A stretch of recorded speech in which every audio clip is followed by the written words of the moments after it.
पत्रपाली प्रकल्प उच्च प्राथमिक विद्यालय वार्षिक उत्सव अनुष्ठित हो जाइछि।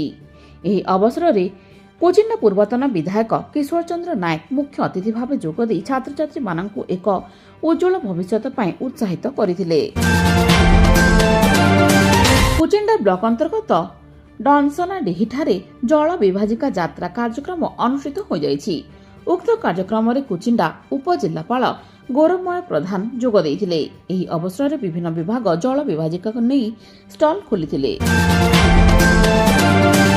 संबलपुर जिला कांग्रेस कमिटी कार्यालय रे रेडाखोलर वरिष्ठ कांग्रेस नेता गौरीशंकर पात्रଙ୍କ वियोगरे शोकसभा अनुष्ठित हो जाइछि।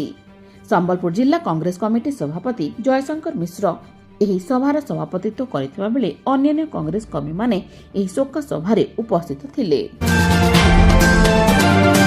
संबलपुर सरकारी महिला महाविद्यालय और सरकारी महिला उच्चतर माध्यमिक विद्यालय ठारे वार्षिक उत्सव अनुष्ठित हो जाइछि।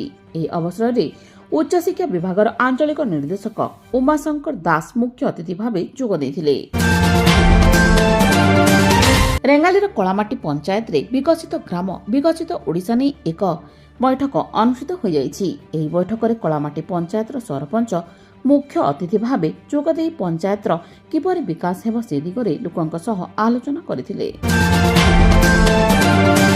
गोविंदतला स्थित स्पोर्टिंग यूनियन द्वारा चलित वर्ष हेबाकु थिबा दीनबंधु गोस्वामी मेमोरियल सर्वभारतीय क्रिकेट टूर्नामेंट को नहीं एक प्रेस मीट अनुष्ठित हो जाइछि। एही टूर्नामेंट रे केंद्र शिक्षा मंत्री धर्मेंद्र प्रधान जोग देबे बोली प्रेस मीट रे स्पोर्टिंग यूनियन सूचना दैछन्ते।